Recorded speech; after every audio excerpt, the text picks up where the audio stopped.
മധ്യകേരളത്തിൽ LDFിന് നേട്ടമുണ്ടാക്കാനിറങ്ങിയ കേരള കോൺഗ്രസ് എമ്മും കാലിടറി വീണു. കോട്ടയത്തും ഇടുക്കിയിലും പാർട്ടിയുടെ സ്വാധീന മേഖലകളിൽ കാര്യമായി മുന്നേറ്റമുണ്ടാക്കാൻ മാണി കോൺഗ്രസിന് കഴിഞ്ഞില്ല. കഴിഞ്ഞ തവണ ഭരണം നേടിയ പാർട്ടിയുടെ ശക്തി കേന്ദ്രമായ പാലായിലും LDFിന് ഭരണം നഷ്ടപ്പെട്ടു. കേരള കോൺഗ്രസ് എമ്മിനെ മുന്നിൽ നിർത്തി മധ്യകേരളം തൂത്തുവാരാമെന്ന് കരുതിയ LDFിന്റെ കണക്കുകൂട്ടലുകളെല്ലാം തെറ്റി. കേരള കോൺഗ്രസിന്റെ ശക്തി കേന്ദ്രങ്ങളിലടക്കം രണ്ടിലയ്ക്ക് ശോഭിക്കാൻ കഴിഞ്ഞില്ല.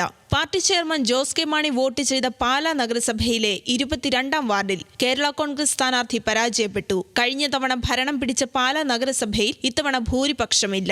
പാലാ ഇനി ആര് ഭരിക്കണമെന്ന് ജോസ് കെ മാണി വെല്ലുവിളിച്ച് സ്വതന്ത്ര കൂട്ടായ്മ തീരുമാനിക്കും. ജില്ലാ പഞ്ചായത്തിൽ CPIMനേക്കാൾ കൂടുതൽ സീറ്റിലാണ് കേരള കോൺഗ്രസ് എം മത്സരിച്ചത്. പക്ഷേ മുന്നേറ്റമുണ്ടായത് വെറും 4 ഡിവിഷനിൽ. ഇടുക്കിയിലും സമാന സ്ഥിതിയാണ്. മലയോര മേഖലയിൽ വനം ഭേദഗതി ബില്ലടക്കം പ്രചാരണമാക്കിയിട്ടും കാര്യമുണ്ടായില്ല. മന്ത്രി റോഷി അഗസ്റ്റിന്റെ വാർഡിലടക്കം ജയിച്ചത് കേരള കോൺഗ്രസ് ജോസഫ് വിഭാഗം.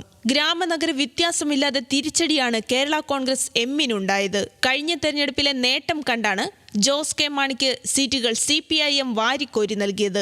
CPIM ചിഹ്നത്തിൽ ജയിക്കാൻ കഴിയാത്തിടത്തെല്ലാം കേരള കോൺഗ്രസിനെ മുന്നണി ആശ്രയിച്ചു. എന്നാൽ നിരാശയായിരുന്നു ഫലം. തദ്ദേശ തെരഞ്ഞെടുപ്പിലെ ഫലം ഉയർത്തിക്കാണിച്ച് നിയമസഭാ തെരഞ്ഞെടുപ്പിൽ കൂടുതൽ അവകാശവാദങ്ങൾ ഉന്നയിക്കാനായിരുന്നു കേരള കോൺഗ്രസിന്റെ നീക്കം. പുതിയ സാഹചര്യത്തിൽ അതിനും വഴിയടയുകയാണ്. തെരഞ്ഞെടുപ്പിന് മുൻപ് UDFിലേക്ക് ജോസ് കെ മാണിയെ കോൺഗ്രസ് ക്ഷണിച്ചിരുന്നു. പക്ഷേ അന്ന് ജോസ് കെ മാണി പ്രതികരിച്ചിരുന്നില്ല. തദ്ദേശ തെരഞ്ഞെടുപ്പ് ഫലത്തിന്റെ അടിസ്ഥാനത്തിൽ ജോസ് കെ മാണിയും കൂട്ടരും മാറി ചിന്തിക്കുമോ എന്നതും വരും ദിവസങ്ങളിൽ അറിയാം. ന്യൂസ് മലയാളം, കോട്ടയം.